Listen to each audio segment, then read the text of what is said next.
October 5 ବା ଆଜି ଚାଷୀ ଭାଇ ଓ ଭଉଣୀମାନଙ୍କୁ ପ୍ରଦାନ କରିବାକୁ ଯାଉଛନ୍ତି ପିଏମ୍ କିଷାନ ଯୋଜନାର 18ତମ କିସ୍ତିର 2000 ଟଙ୍କା। ଯଦି ଆପଣଙ୍କର ଏମିତି ଭ୍ୟାଲିଡେଟ୍ ଶୋ କରୁଛି ଏବଂ ଏଠାରେ ଆପ୍ରୁଭ୍ଡ ହୋଇଯାଇଛି ତାହେଲେ ଯାଇ ଆପଣଙ୍କୁ ମିଳିପାରିବ ପିଏମ୍ କିଷାନ ଯୋଜନାର ଏହି କିସ୍ତି ଟଙ୍କା।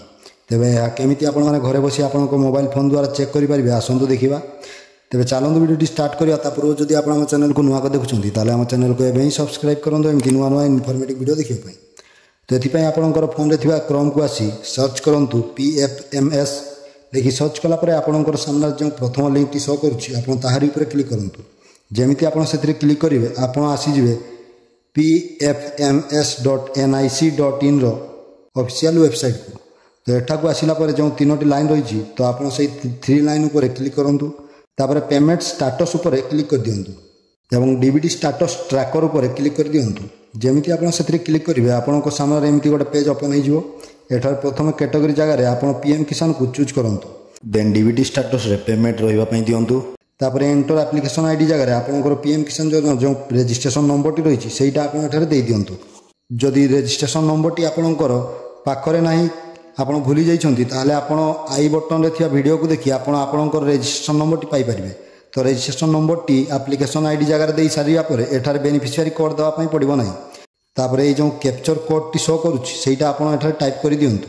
ଦେନ୍ ସାର୍ଚ୍ଚ ଉପରେ କ୍ଲିକ୍ କରିଦିଅନ୍ତୁ। ଯେମିତି ଆପଣ ସାର୍ଚ୍ଚ ଉପରେ କ୍ଲିକ୍ କରୁଛନ୍ତି ତଳେ ଆପଣଙ୍କର ପେମେଣ୍ଟ ଡିଟେଲ୍ସଟି ଏଠାରେ ଶୋ କରିବ। ଏଠାରେ ଆପଣଙ୍କର ଆପ୍ଲିକେସନ୍ ଆଇଡି ସହିତ ବେନିଫିସିଆରୀ ନେମ୍ ବା ଆପଣଙ୍କର ନାମ, beneficiary code, agency code, scheme code ଏବଂ ପ୍ରପୋଜ ନେମ୍ ଜାଗାରେ ଆପଣଙ୍କର କେତେ ନମ୍ବର ଇନଷ୍ଟଲମେଣ୍ଟ ପାଇବା ପାଇଁ ଯାଉଛନ୍ତି ସେଇଟା ଆପଣଙ୍କୁ ଏଠାରେ ଶୋ କରୁଥିବ। ତାପରେ ରହିଛି ତାଙ୍କର ଆଧାରର ଲାଷ୍ଟ 4ଟି ନମ୍ବର ଏବଂ ଆମାଉଣ୍ଟ ଜାଗାରେ ତାଙ୍କୁ କେତେ ଟଙ୍କା ମିଳିବ ସେଇଟା ଆପଣଙ୍କୁ ଶୋ କରୁଥିବ। ତ 2000 ଟଙ୍କା। ତାପରେ ରିକ୍ୱେଷ୍ଟ ଡେଟ୍ କେଉଁ ଡେଟ୍ରେ ରିକ୍ୱେଷ୍ଟ କରାଯାଇଥିଲା ସେଇ ଡେଟ୍ଟି ଆପଣଙ୍କୁ ଶୋ କରୁଥିବ ସେପ୍ଟେମ୍ବର 26, 2024ରେ। ତାପରେ ରହିଛି ଭ୍ୟାଲିଡେସନ୍ ଷ୍ଟାଟସ୍। ଭ୍ୟାଲିଡେଟ୍ କେବେ ହେଲା ନା 29 ସେପ୍ଟେମ୍ବର 2024 ଏବଂ ଫଣ୍ଡ ଷ୍ଟାଟସ୍ରେ ଆପଣ ଦେଖନ୍ତୁ ଆପଣଙ୍କର ଏଠାରେ ଆପ୍ରୁଭ୍ଡ ବାଇ ଏଜେନ୍ସି ବୋଲି ଶୋ କରୁଛି। 29 ସେପ୍ଟେମ୍ବର 2024 ଏଜେନ୍ସି ଦ୍ୱାରା ଆପ୍ରୁଭ୍ କରାଗଲା।